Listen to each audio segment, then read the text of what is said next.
¿Cuánto dicen gloria a Dios? Dios es Dios de toda gracia, la gracia de Dios. Y como lo hemos afirmado en estos días, la gracia de Dios tiene que ver con Dios. Es la manera como Dios opera.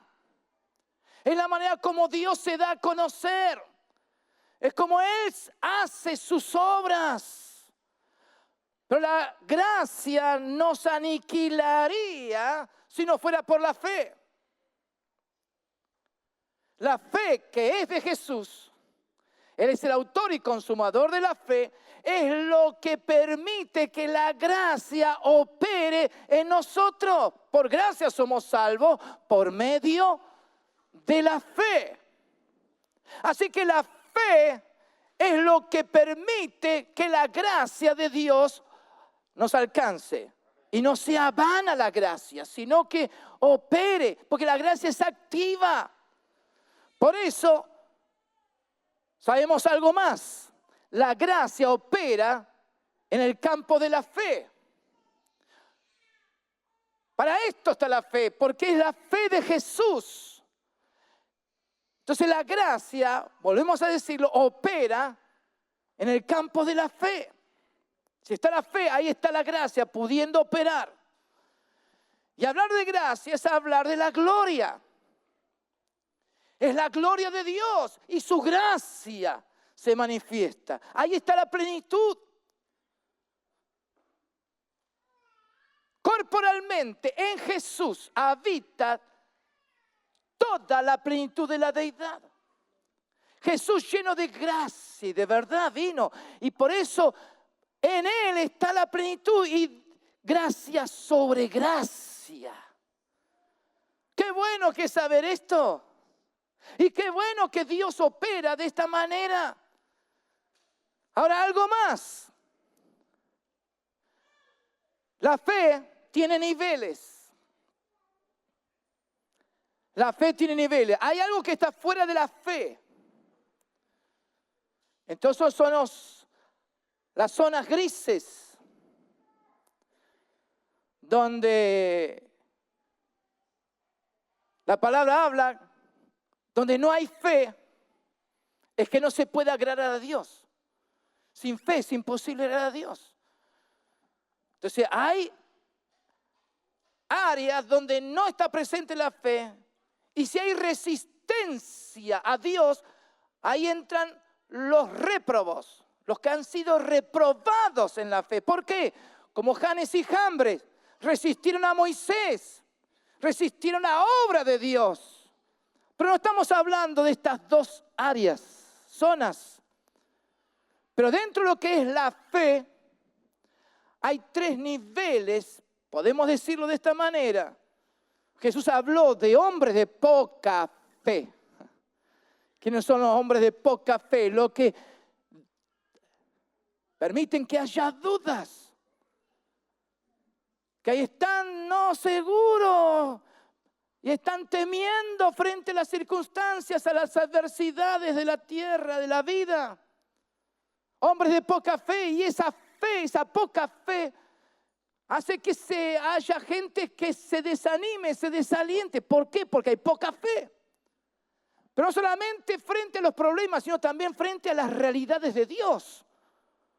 Es ahí donde muchos se han espantado, como los discípulos se espantaron cuando Jesús trajo orden, cuando reprendió los vientos y ordenó a la mar que se aquiete. Y ellos se asustaron de tanta autoridad. Poca fe, Jesús dijo, ese es el problema de la poca fe.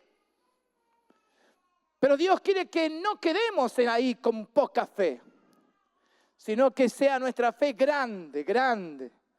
O como dice la palabra, sanos en la fe. ¿Quiénes son los que tienen una fe grande? Los que están sanos, porque han sido libres del temor, de las dudas y cuántas cosas más. Pero hay un tercer nivel. Ahí lo tenemos con 3 letras, palabras mejor dicho, ricos, tanta y llenos. ¿Qué significa eso? Veamos entonces esta otra imagen. Porque este es el nivel superior de excelencia en la fe. Ahí donde Dios quiere vernos. los que están comprometidos, donde están experimentando toda la gracia de Dios. Dentro de este tercer nivel, que podemos marcarlo de esta forma para ayudarnos, están los que están viviendo el reino. Como dice Santiago, por causa del reino, de las promesas de Dios, la herencia que uno tiene. Dios quiere que seamos ricos justamente en fe. Ricos. Los que creen a la palabra, como el centurión ahí en Mateo 8. Di la palabra y mi siervo sanará. Ni siquiera dijo, no necesitas que venga a mi casa. ¿Por qué? Porque él creyó y Jesús dice, hay que maravillar a Jesús. Se maravilló de tanta fe. Ese es el nivel que Dios quiere para nosotros. Y el tercer grupo dentro de este nivel de excelencia en la fe son los que, como Esteban, llenos de fe, varón lleno de fe y del Espíritu Santo. ¿Por qué? Porque estaba dando lugar a la obra del Espíritu Santo en la vida y cómo se manifestaba. Y él vio los cielos abiertos. ¡Qué fe! ¡Qué fe! Ahí estaba la gracia de Dios operando en forma tan efectiva. A este nivel Dios quiere que tú vivas. No, hombre de poca fe. Que sea sano la fe, pero que avances aún más todavía en esta vida cristiana, donde goces de la excelencia de una fe que agrada realmente al corazón de Dios. Amén. Ahora veamos entonces algo. Sí, la fe es tan importante para Dios.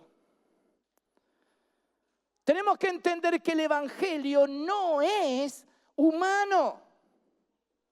El Evangelio no es de hombre.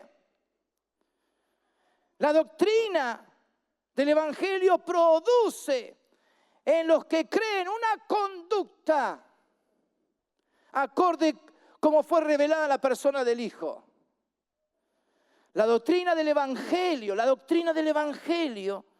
es Jesús. El que fue enviado del Padre. Por tanto, tengamos en cuenta y presente esto. La gracia opera en el campo de la fe. Ahí está la gloria de Dios, ahí está la plenitud de Dios. Pero tenemos que entender que esta fe está expresada sobre la base de la doctrina de Dios. No puede operar la fe fuera de contexto, fuera del lugar para donde fue dada la fe, para que opere, para que la gracia sea abundante. Y esta doctrina tiene que ver con lo que Dios quiere hacer en su iglesia. Y por eso todo pastor, todo ministro de Jesús está comprometido con la doctrina de Dios para que la palabra que lance sea palabra de fe. Pablo dijo, esta es la palabra de fe que predicamos. La palabra de fe para que la gracia sea efectiva y obre sin problemas, tiene que estar conforme a la doctrina. Ahora, présteme atención un poquito a lo que Jesús dijo. En Juan, el Evangelio de Juan, capítulo 7, los versículos 16 al 18, yo creo que me preste atención, por favor, a este versículo. 3 versículos en Juan 7. Mire, Jesús Jesús le respondió y dijo, mi doctrina no es mía, sino de aquel que me envió. ¿Qué está diciendo? La doctrina pertenece a alguien, es Dios. Entonces Jesús está diciendo, no es mía, sino de aquel que me envió. Está hablando del Padre. Y por eso Jesús habló y dijo, el que quiera hacer la voluntad de Dios, conocerá si la doctrina es de Dios. Entonces, el hacer bajo la doctrina. O si yo hablo por mi propia cuenta. Así que Jesús va sumando cosas tras cosas. Y algo más, dijo Jesús, el que habla por su propia cuenta, su propia gloria busca. Pero el que busca la gloria del que le envió, este es verdadero. Este es verdadero. Y en él no hay injusticia. Así que tenemos aquí secretos espirituales y que tiene que ver con la verdad trascendente de Dios. Tenemos aquí el secreto de lo que es el Evangelio de Jesucristo. Y esto es lo que Jesús vino a impartir, a enseñar, a establecer aquí en la tierra. Entonces, ¿qué es lo que hallamos en estas palabras de Jesús? 5 cosas que Jesús está marcando. 4 y una quinta. Veámoslo. ¿Qué es lo que hallamos en Jesús? Identidad. Identidad. ¿Con quién? Con el Padre. Con la doctrina del Padre. Porque Él está diciendo, no es mía, mi doctrina, pero está diciendo mi doctrina. Tenía Jesús una doctrina. La había hecho propia esa doctrina. Es el Hijo. Es el Emmanuel, el Dios con nosotros. Pero dijo, mi doctrina no es mía. Él como hombre está diciendo, yo no la elaboré, no la procesé. Sino que esta doctrina es del que me envió. Del Padre, de Dios. Entonces hay una identidad de Jesús ahí. Por eso esta doctrina en el Hijo era conforme a la voluntad de Dios. El hacer tiene que ver con conducta.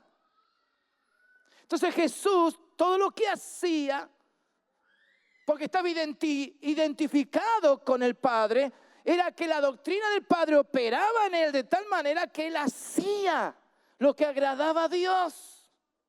Su conducta era conforme a la doctrina de Dios. Ahora, ¿qué significaba eso? Que no hablaba por su propia cuenta. Jesús dijo que la abundancia del corazón habla la boca.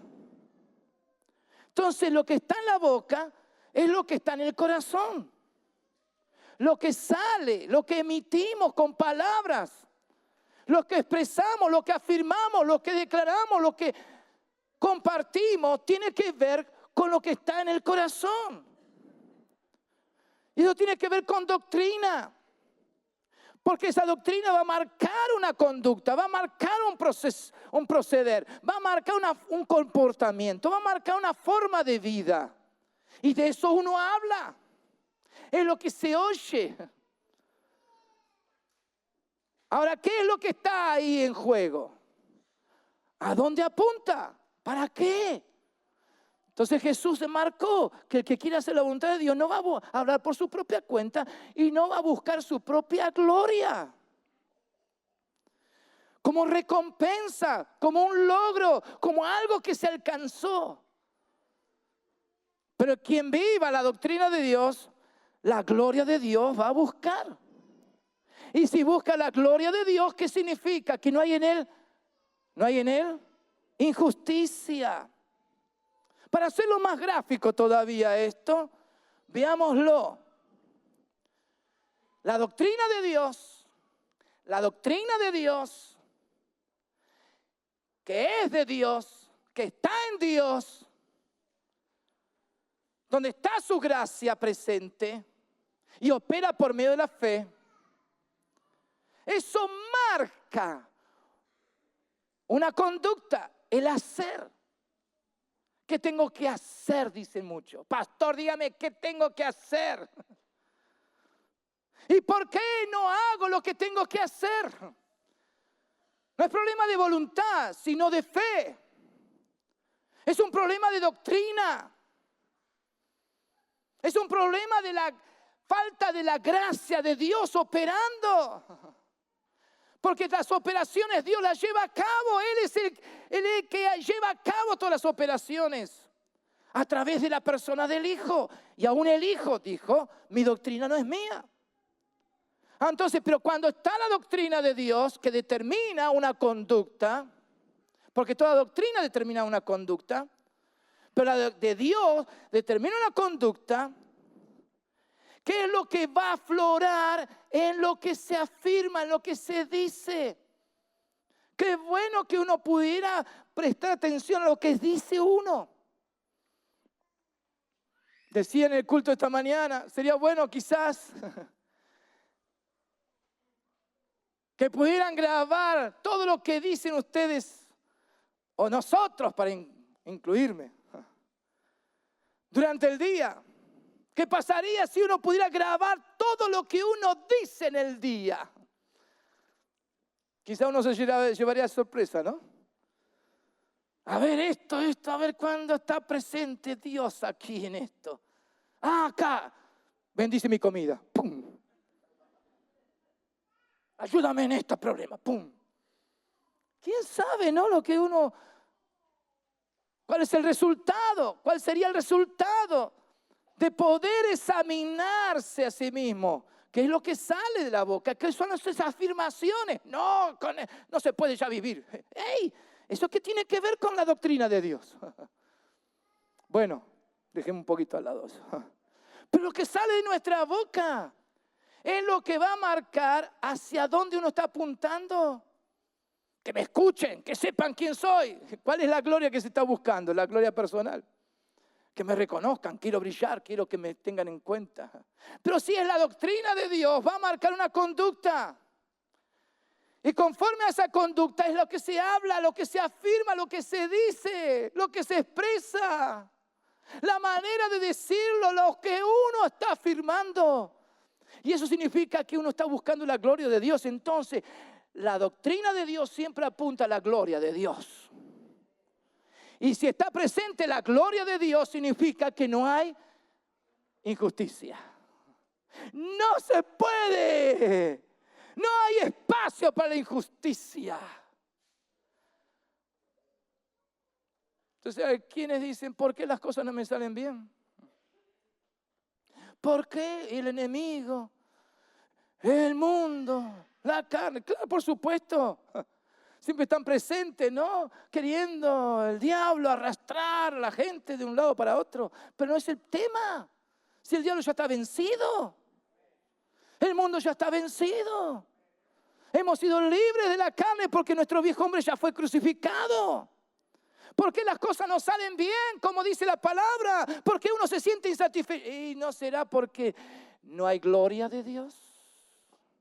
¿Y por qué no hay gloria de Dios? Y porque lo que uno está afirmando, diciendo, haciendo resaltar, enfatizando, lo que sale de la boca. Porque en la boca está el poder de la vida y la muerte. Entonces, ¿qué es lo que está saliendo de la boca? ¡Ay, Señor! Porque eso está marcando la conducta del creyente. Ahí se puede uno conocer. ¿Qué estoy haciendo? Estoy donde tengo que estar y estoy haciendo lo que tengo que hacer. ¿Por qué? Porque en este hacer tiene que estar presente la doctrina de Dios. Y la doctrina de Dios no es pensamientos, no son conocimientos a nivel intelecto. Si lo oí, si lo comprendí, si lo acepté. No. La doctrina es poder de Dios, porque es la vida de Dios. ¿A quién envió Dios? A Jesucristo. Entonces la doctrina tiene que ver con la persona del Hijo. ¿Cuánto dicen gloria a Dios? ¿Cuánto dicen gloria a Dios? Sobre esta base, entonces, tenemos que saber y discernir qué clase de doctrina es la que estamos viviendo. ¿Por qué? Porque Dios nos permite discernir sobre la base de nuestro comportamiento cuál es la doctrina. Entonces uno tiene que saber claramente cuál es la doctrina de Dios para estar sujeto a esa doctrina. Y la palabra de Dios es la que nos marca claramente cuál es la doctrina de Dios. Entonces, ¿quién es el que oye, el que mira atentamente a la ley de la libertad? ¿Quién es el que oye? El que está prestando atención a lo que Dios dice. Y eso permite que los ojos se abran para ver lo que no se ve. Y es ahí donde Dios abre un canal de vida y lo que sale de la boca son palabras de vida. Es lo que está en el corazón de Dios. Y especialmente en la conducta se va a ver en el trato con la iglesia. En el trato con el cuerpo de Cristo. ¿Cómo puedes decir que amas a Dios y aborreces a tu hermano? Dice el apóstol Juan. Entonces en la conducta de rechazar, de desplazar, de no tomar en cuenta, de ignorar al cuerpo de Cristo, a los hermanos, la vida de Jesús en la iglesia, significa que hay una doctrina detrás. Y por eso habla como habla y afirma lo que afirma. Pero esto nos tiene que llevar a saber que hay gloria de Dios cuando estamos sujetos a la doctrina de Dios. ¿Por qué? Porque Él marca nuestra conducta, Él marca nuestra forma de vivir, lo que hacemos y aún lo que dejamos de hacer. Entonces ahí la gloria de Dios está presente. Y por eso entonces uno tiene la certeza, la seguridad que está caminando bien, está haciendo lo que tiene que hacer. Que ahí está la bendición de Dios, que Dios respalda. Dios va a respaldar solo aquello que está de acuerdo con su doctrina. Por eso como creyentes en Cristo nos debemos al Señor. Nuestra entrega tiene que ser una entrega incondicional. ¿Para qué? Para que Él haga en nosotros todas nuestras obras.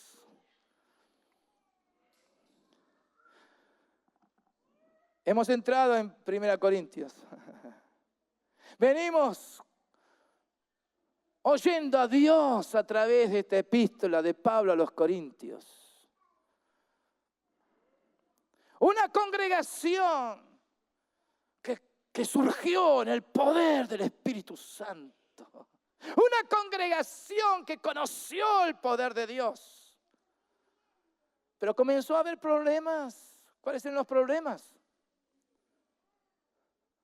Ya en el primer capítulo, Pablo tiene que decir, os ruego, hermanos,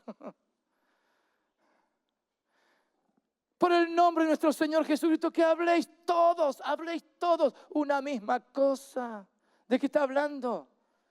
De lo que lo estaba moviendo. ¿Por qué había divisiones? Porque había partidismo. Ahí surgió uno que dijo, yo soy de Pablo. Utilizaron al apóstol Pablo para marcar diferencias en el cuerpo de Cristo. Yo soy de Pablo. Entonces allá había otro. Yo soy de Apolos. Él sí que sabe disertar, es un hombre muy mental. Mal calculador. No, yo no estoy de acuerdo ni con Pablo ni con Apolos. Yo soy de Cefas. El hombre de fuego, el impetuoso, el pentecostal. Y otro que decía ser más espiritual, yo soy de Cristo. Estaba ahí en la misma posición. Tomaba partido, tratando de marcar diferencias con los demás. Y sabemos muy bien, cuando hemos entrado en toda la epístola, que este partidismo lo único que dio lugar a celos. ¿Por qué? Porque no estaba sujeto a la doctrina de Dios. No era por causa de Cristo y la iglesia. Porque Cristo y la iglesia y la doctrina de Dios pertenece al eterno. pertenece a Dios, a la vida en el Espíritu. Y la fe está dentro de esa dimensión de lo eterno, no del alma. Por eso el apóstol Pablo viene y dice, anden en el Espíritu. Si han sido llamados para vivir lo espiritual, han sido llamados para estar en el reino de Dios, para ser parte de la familia de Dios. Pero ¿qué pasaba con los corintios? Partidismo, celos, contiendas, disensiones. Se tornaban personas que querían hacer, pero sobre malos fundamentos. Y Pablo tiene que hablar, dice, eso va a ser extirpado, quemado, cuando Dios intervenga. No va a quedar nada. Hay que hacerlo sobre bases sólidas, firmes, que permanezca. Y cuánta enseñanza hemos visto a través de la epístola de Pablo a los Corintios. Eran indiferentes al pecado, permitían que hubiera pecado grosero dentro de la congregación y todo aplaudiendo. Entonces, ¿cómo es eso? Entraban en juicio frente al mundo. Problemas en el matrimonio. Problemas con aquellos que eran esclavos. Y cuántas cosas que hemos podido apreciar y ver en todo este tema. Pero Pablo venía con una palabra de Dios para traer sanidad, para traer limpieza, orden. Hasta aquí llegamos en el capítulo 8. Donde Dios venía obrando y obrando y obrando. Ahora, ¿qué pasa en el capítulo 9? ¿Qué pasó en el capítulo 9? Porque ahora vamos a leer esos versículos. ¿Qué pasó en el capítulo 9? Que estos que estaban divididos se pusieron de acuerdo. ¿Pero para qué? Para acusar a Pablo. Dije, momentito. Entonces, como ellos estaban ahí luchando, ¿no? Teniendo esta palabra de Dios, golpeándolos. Dije, no, a ver, Pablo, ¿y vos? Vos, vamos a ver eso, ¿no? Comenzaron a acusarlo a Pablo. Por eso yo les invito, teniendo en cuenta todo lo que hemos oído, que leamos 1 Corintios, capítulo 9. Y leamos la palabra de Dios, de los versículos 1 al versículo 2 inclusive. ¿Lo tiene? ¿Cuándo trajeron sus Biblias? Levante su Biblia. Diga conmigo, palabra de Dios. Palabra viva, que trae libertad, sanidad. Palabra de Dios que yo recibo. ¿Cuántos dicen amén? Entonces lean conmigo estos versículos. Vamos a leerlo en voz alta, porque es bueno que de nuestra boca salga la palabra de vida. Esa es la que nos hace bien. Leemos. No soy apóstol, no soy libre. ¿No he visto a Jesús el Señor nuestro? ¿No sois vosotros mi obra en el Señor? Si para otros no soy apóstol, para vosotros ciertamente lo soy. Porque el sello de mi apostolado sois vosotros en el Señor. Contra los que me acusan, esta es mi defensa. ¿Acaso no tenemos derecho de comer y beber? ¿No tenemos derecho de traer con nosotros una hermana por mujer, como también los otros apóstoles y los hermanos del Señor y Cefas? ¿O solo yo y Bernabé no tenemos derecho de no trabajar? ¿Quién fue jamás soldado a sus propias expensas? ¿Quién planta viña y no come de su fruto? ¿O quién apacienta el rebaño y no toma de la leche del rebaño? Digo esto solo como hombre. ¿No dice esto también la ley? Porque en la ley de Moisés está escrito, no pondrás bozal al buey que trilla. ¿Tiene Dios cuidado de los bueyes? ¿O lo dice enteramente por nosotros? Pues por nosotros se escribió. Porque con esperanza debe arar el que ara, y el que trilla con esperanza de recibir el fruto. si nosotros sembramos entre vosotros lo espiritual, ¿es gran cosa si segáremos de vosotros lo material? Si otros participan de este derecho sobre vosotros, ¿cuánto más nosotros? Pero no hemos usado de este derecho, sino que lo soportamos todo por no poner ningún obstáculo al Evangelio de Cristo. Hasta aquí la palabra del Señor. Amén. Amén. ¿Cuánto le dan un fuerte aplauso al Señor por esta palabra? ¡Palabra de Dios!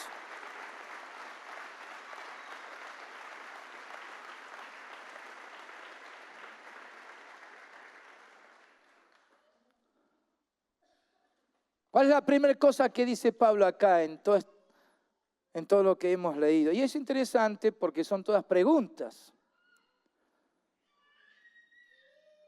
Y no son preguntas buscando respuestas, sino que son preguntas que afirman, son preguntas retóricas.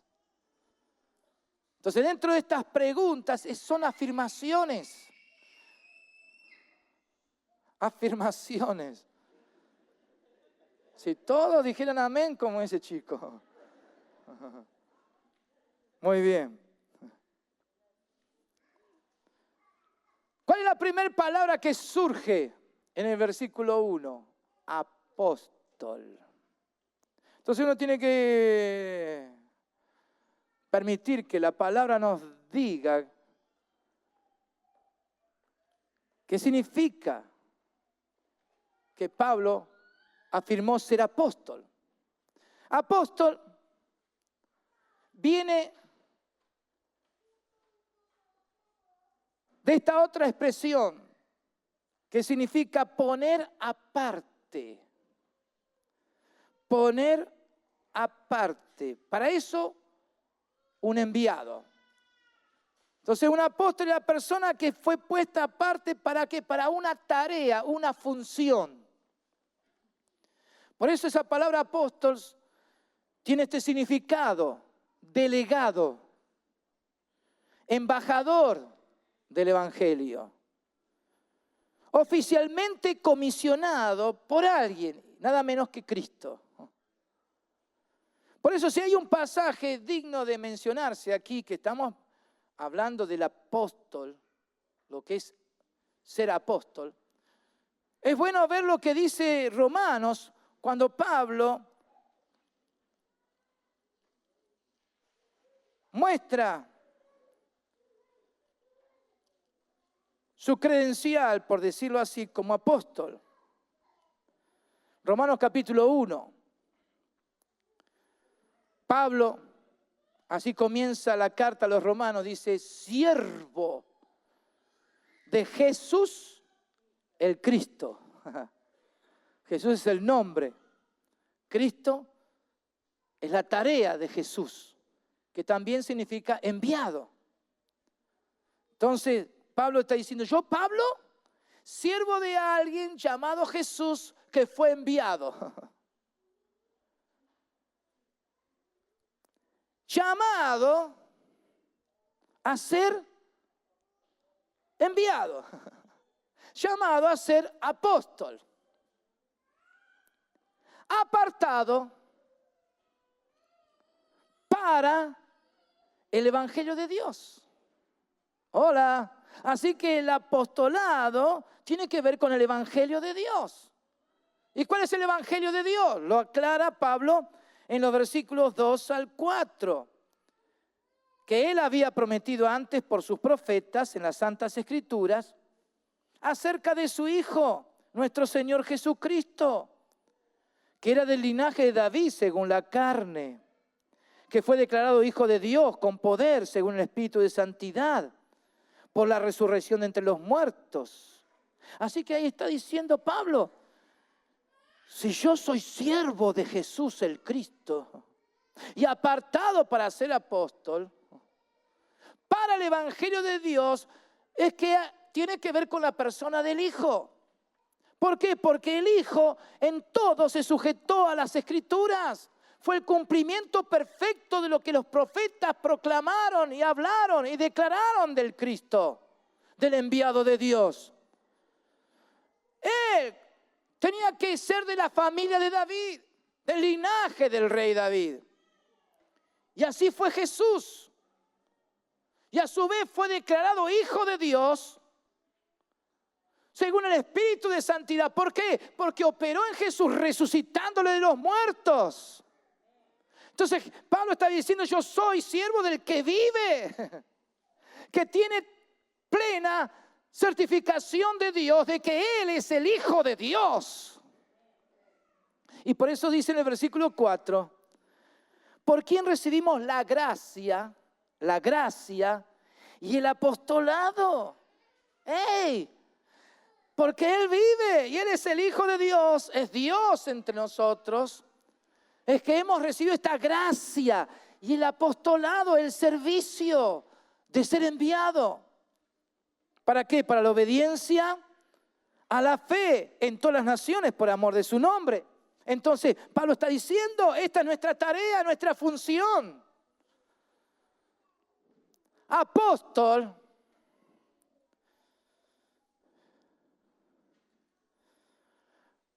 no es un cargo jerárquico.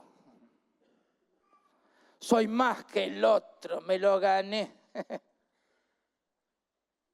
Hoy en día todo esto parece que circula en el mundo entero.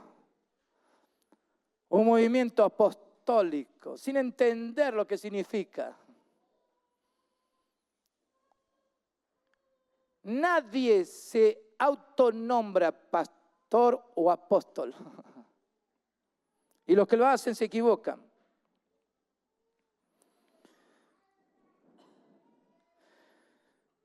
Por eso Pablo, volviendo a 1 Corintios, cuando dice: no soy apóstol, está diciendo: yo soy apóstol. No soy libre. ¿A qué se refiere Pablo con decir no soy libre? Muy sencillo, déjeme decirle el significado de esta palabra que se ha traducido de esta manera. Sin freno, como ciudadano. Entonces Pablo está diciendo: yo soy apóstol. No tengo nada que me limita. Es como un ciudadano que se mueve con amplia libertad en su contexto de ubicación. ¿Por qué? Porque es parte de la familia. ¿Por qué? Porque tiene puertas abiertas, porque tiene todo el respaldo de pertenecer a alguien. Entonces Pablo está diciendo: yo soy apóstol y yo soy libre. Me respalda todo el cielo. Ahora, ¿cuál es la tercera cosa que dice Pablo? ¿No he visto a Jesús el Señor? ¿El Señor nuestro? ¿Qué está diciendo? No he tenido un encuentro con Jesús. Yo lo tengo. Pablo podía dar testimonio y por eso está ahí escrito en la palabra cómo él tuvo un encuentro con Jesús. Jesús lo buscó y lo llamó, le dijo: vení para acá. Yo tengo algo para ti, yo quiero que hagas algo en mi nombre. Entonces Pablo está diciendo: soy apóstol. ¿Por qué? Porque pertenezco a la familia, tengo todo el respaldo divino. He tenido un encuentro con Jesús. No es una persona alejada, distante, quién sabe quién será. No, no, no. Pablo tenía ese encuentro, tuvo ese encuentro con Jesús, sabía quién era Jesús. Por eso lo servía. Yo soy siervo de Jesús. Yo le sirvo a Él, yo le pertenezco a Él. Él es mi autoridad máxima. Ahora, cuando llega a este punto, Pablo dice: no sois vosotros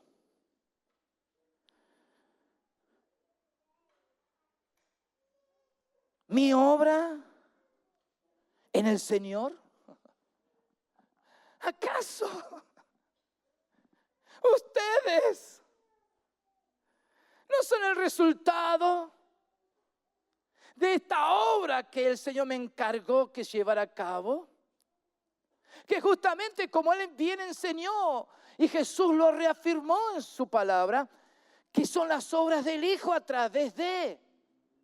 Pero que Pablo había llevado a cabo una tarea, una obra. Y dice: ustedes, Corintios, Ustedes son mi obra. Yo he trabajado, yo he ministrado, yo los he atendido, yo les he dado a conocer todo lo que tiene que ver con el reino de Dios. Ustedes son mi obra. Ahí están los frutos. Y algo más. Si para otros no soy apóstol, como había algunos que habían venido para decir, no, Pablo, no lo tengan en cuenta, él no es ningún apóstol. Si para otros yo no soy apóstol, para vosotros lo soy. ¿Por qué? Porque el sello de mi apostolado sois vosotros en el Señor. ¡Ey! Yo tengo algo que presentar para saber que soy un enviado de Él para una tarea específica. Y que he hecho la tarea en el Señor y ustedes son mi obra, ustedes son mi sello. Entonces déjenme decirle una pequeña y sencilla definición de apóstol.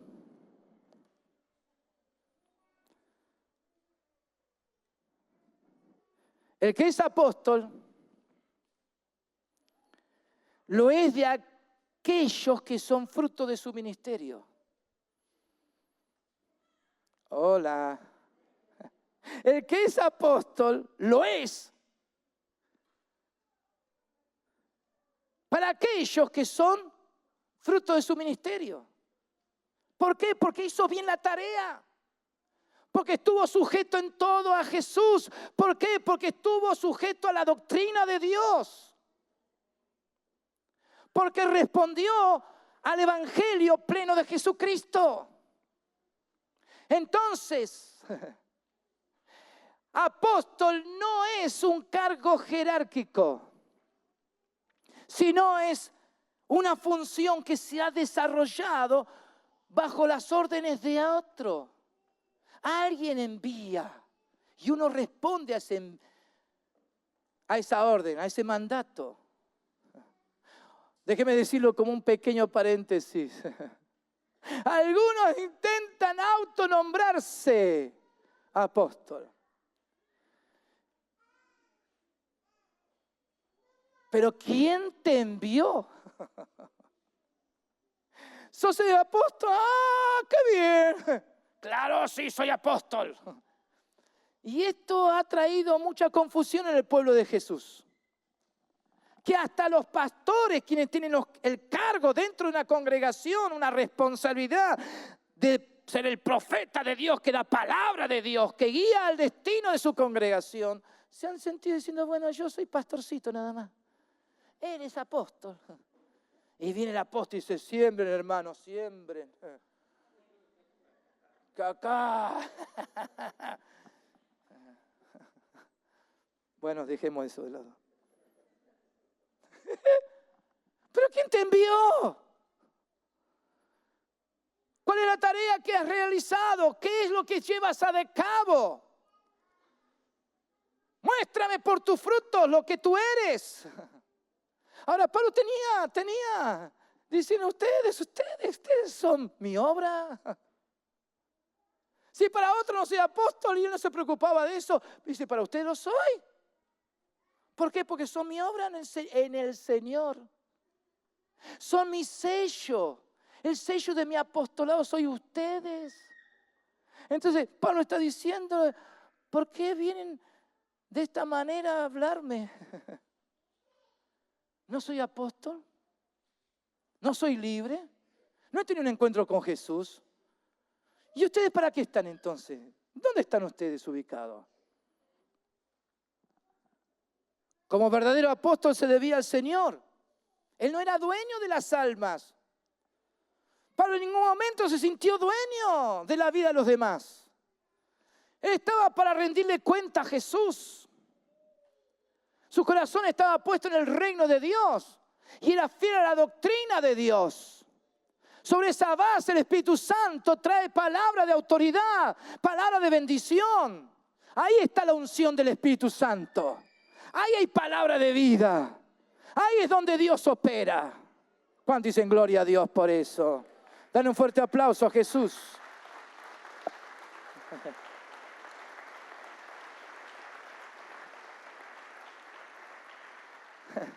Entonces, en estas preguntas que hace Pablo, como dije, preguntas retóricas,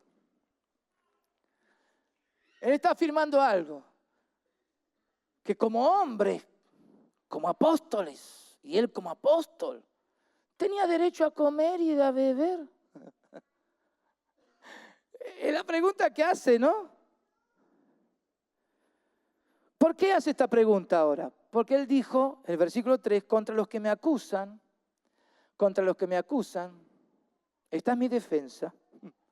Contra los que hablan mal de mí, los que están ahí murmurando, los que están ahí hablando en contra, los que están ahí juzgándome, todos los que me están... esta es mi defensa. Entonces sigue mejor dicho, con preguntas y dice, ¿acaso no tenemos derecho de comer y beber? ¿También tienen que comer ustedes? Entonces Pablo dice, ¿pero acaso no tenemos que comer? ¿No tenemos derecho a beber? Sigue. Dije 3 cosas.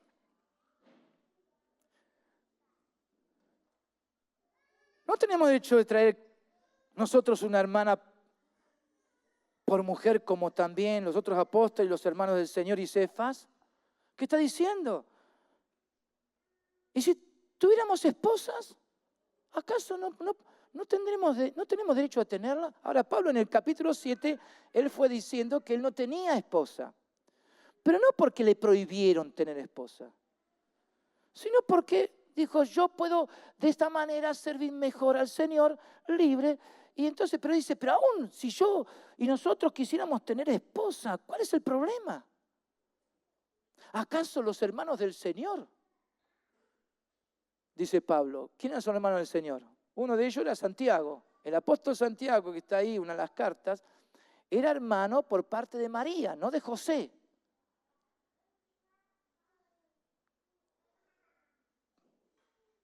Pero María tuvo hijos con José. Hola. Entonces Jesús tenía hermanos. Y estos eran reconocidos como apóstoles. Santiago, el apóstol Santiago era hermano por parte de María. Y tiene mujer. Y también Cefas. Muy agradecido Cefas. ¿Por qué? Porque le había sanado a la suegra. Pedro, ¿no? Cuando comenzó el ministerio fue Jesús y le sanó a la suegra, claro, porque tenía esposa. O sea que Pedro tenía esposa. Entonces Pablo dice, ¿acaso no tenemos derecho a tener mujer? Pero como dije, Pablo no la tenía, pero era un derecho que tenía como apóstol. La tercera cosa que dice aquí, hasta el versículo 6, dice que Bernabé y él, como apóstoles, no trabajaban, sino que servían al Señor. Su vida estaba destinada a eso. Entonces, ¿cómo es que vivían? ¿Por qué? Porque las iglesias los ayudaban. Entonces Pablo está diciendo, ¿acaso Bernabé y yo no tenemos derecho de no trabajar? ¿Qué quieren? ¿Que nos metamos a trabajar? Y Pablo dice, yo he trabajado, él hacía tiendas. ¿Cuál es el problema? Pero diciendo, pero un apóstol es digno de que invierta su vida. Y él dice, yo estoy invirtiendo mi vida en el reino de Dios. Y por eso cuando él aún estuvo en la cárcel, los hermanos de Filipo, más adelante en la vida de él, lo ayudaron con ofrendas voluntarias y generosas. Pero Pablo está diciendo, pero ¿cuál es el problema? ¿De qué me están juzgando a mí? Me están acusando. Los míos, mi obra, mi sello en el apostolado me están juzgando. Entonces presenta esta defensa diciendo, pero ¿acaso? ¿Cuál es el problema? ¿Acaso no hay un derecho de apóstol? Ahora bien, a partir del versículo 7, Pablo presenta dos aspectos, en lo natural y en lo bíblico. Y algunos podrían decir, son argumentos que esgrime Pablo para defensa suya. Y puede ser, tómelo de esa manera si quiere. Pero Pablo está diciendo, pero vamos a ver, consideremos un poquito la situación en el orden natural. Entonces le habla a su iglesia, le habla a los hermanos, les escribe con tanto amor. Y entonces Pablo dice ahí 3 cosas en lo natural. ¿Quién fue soldado? ¿Quién fue jamás soldado? A sus propias expensas. Entonces está hablando de soldados, está hablando de aquellos que plantan viña y está hablando de aquellos que apacientan un rebaño. Eso es en lo natural. Dice, vamos a verlo en lo natural. A ver, un soldado.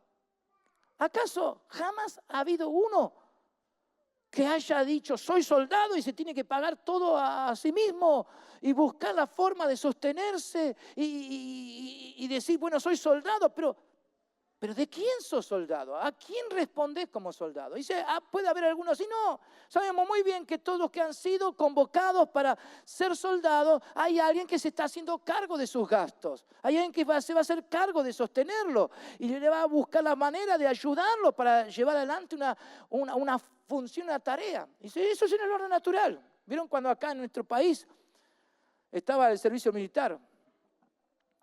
¿No lo llamaban? Algunos dicen, gracias a Dios que no me tocó. Cuando nos llamaban al servicio militar, no le decían, a ver cuánto tenés para pagar, porque vos tenés que cubrir tu gasto. No, venga, que nosotros nos vamos a encargar. Y ahí le levantó lo que necesitaba, ¿no? Y bueno, ahí tenían que ser soldados. ¿Por qué? Porque alguien se hacía cargo de él. Entonces Pablo está diciendo, cuando uno es soldado, uno responde a alguien que se hace cargo. El que planta viña, ¿y los que plantan viña? ¿Qué pasa con los que plantan viña? ¿Acaso cuando están ahí, no están pensando en comer del fruto? ¿Para qué trabajan? Para comer. No simplemente por amor al arte. Y el que cuida un rebaño, apacienta un rebaño, ¿acaso no está pensando también de alimentarse de la leche del rebaño? Sí, es algo normal, es algo natural. Ahora, como él sabía que entre aquellos que se infiltraban en las iglesias venían de los judíos, judaizantes bien llamados, entonces él esgrime ahora otro aspecto, bíblicamente. Entonces va y dice, en la ley, no dice que no hay que poner bozal al buey que trilla. ¿Acaso con Moisés? ¿Qué es lo que figura en la ley?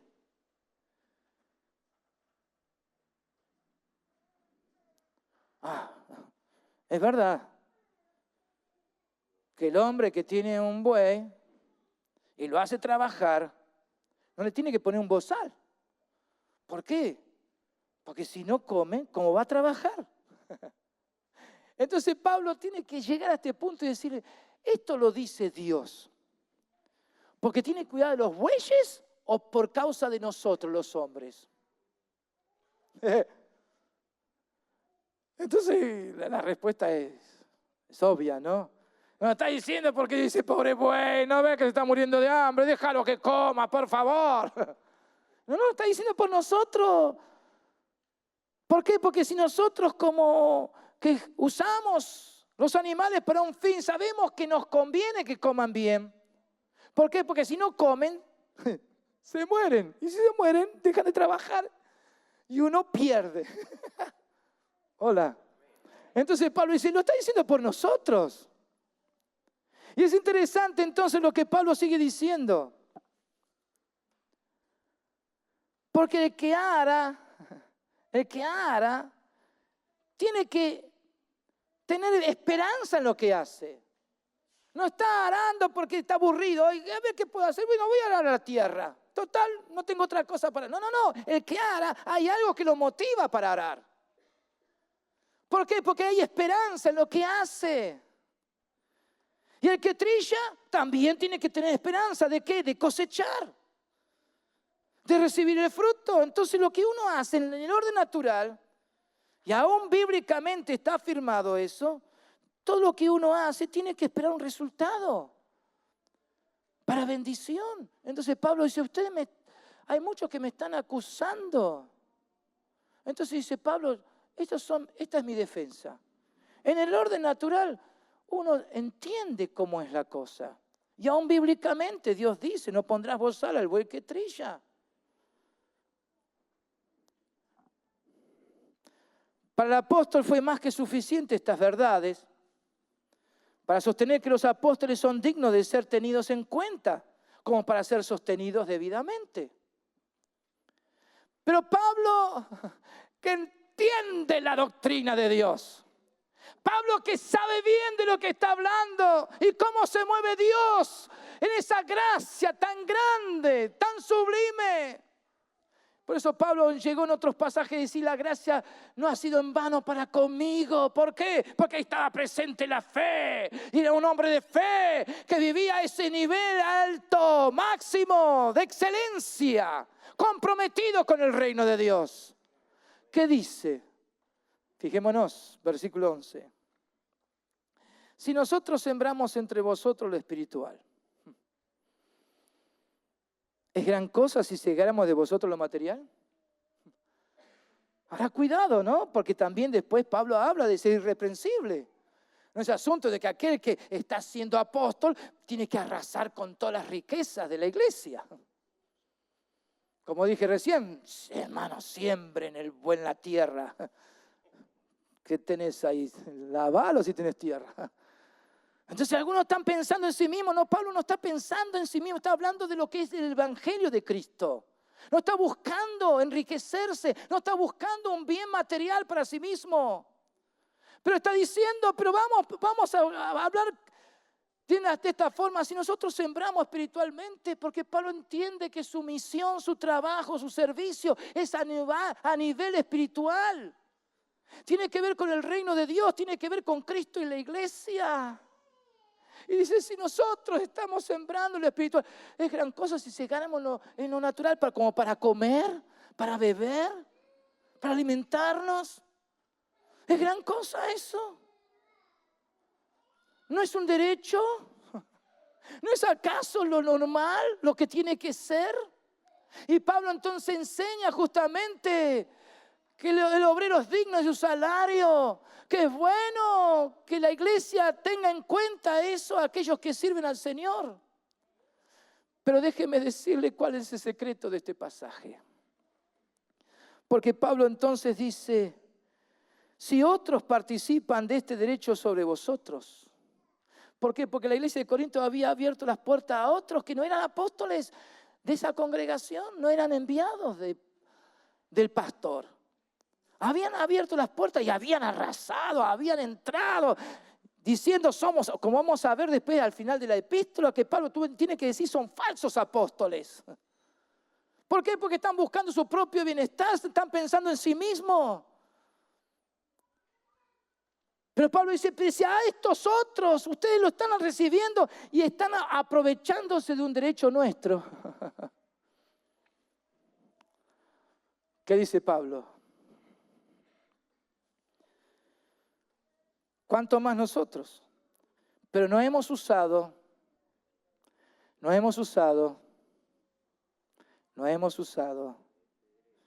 de este derecho. No nos hemos aprovechado. No estamos buscando un bienestar a nivel temporal, terrenal. No estamos buscando algo, un beneficio personal. Nosotros no estamos apelando a la justicia humana. No estamos buscando el derecho propio, defenderlo de uno. Dice Pablo, nosotros no hemos usado de este derecho, sino que lo soportamos todo, lo soportamos todo. ¿Y qué significa soportar?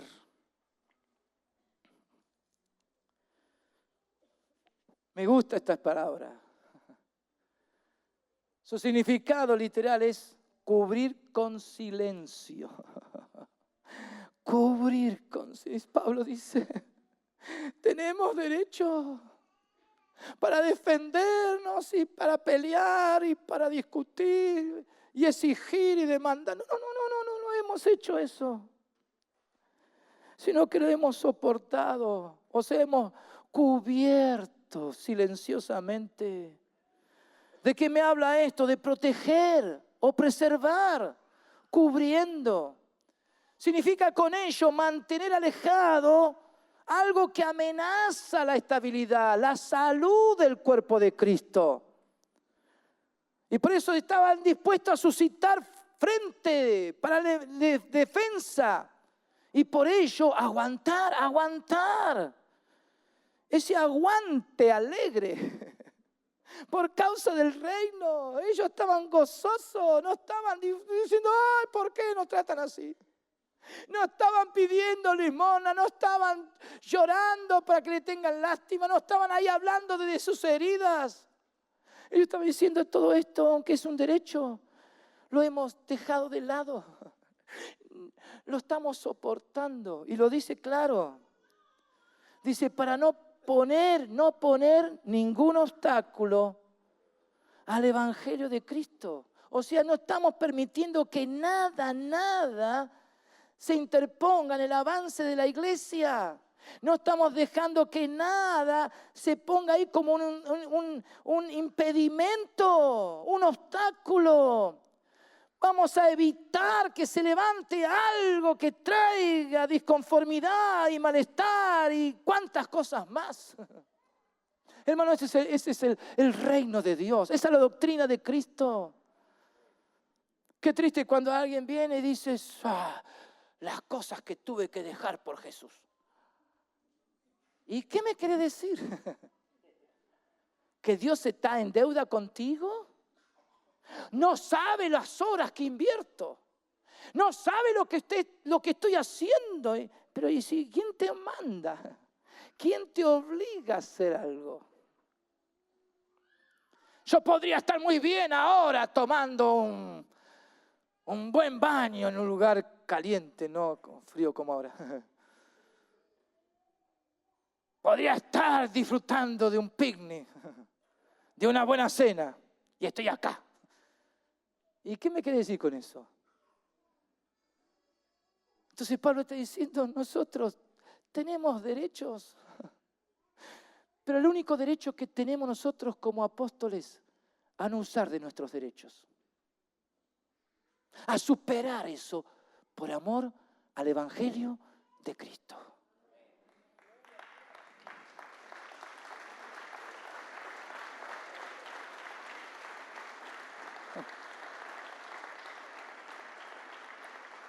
¡Oh!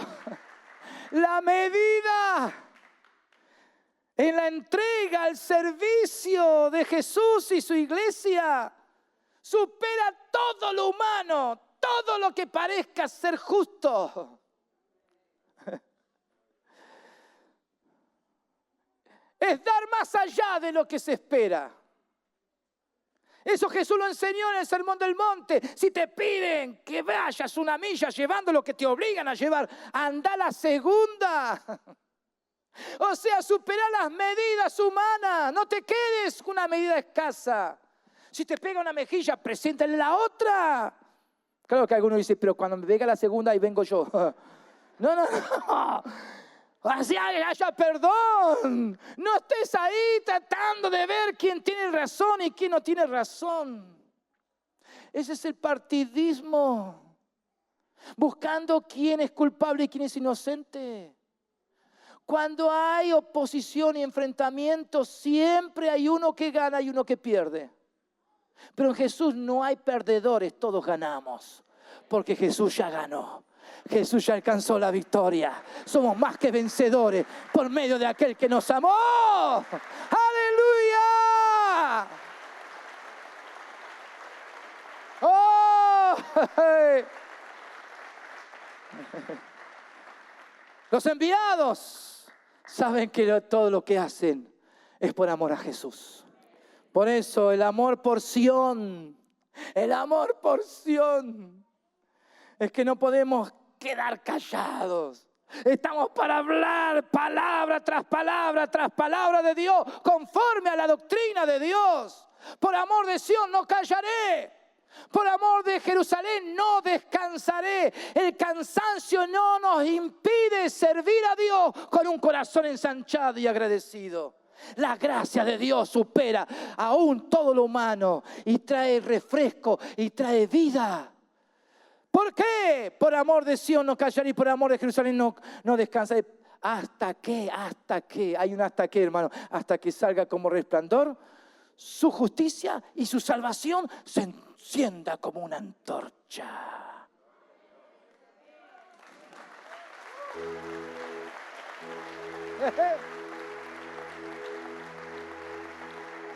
¿Qué es lo que nos mueve? Lo estamos declarando. ¿Qué es lo que nos mueve? ¿Qué es lo que enciende nuestras vidas como un fuego que no podemos soportar? ¿Qué es lo que nos mueve? Y que la palabra dice que hay renuevo. Que la tierra produce su renuevo. Que como el huerto produce semillas abundantes. Así es la iglesia de Jesús.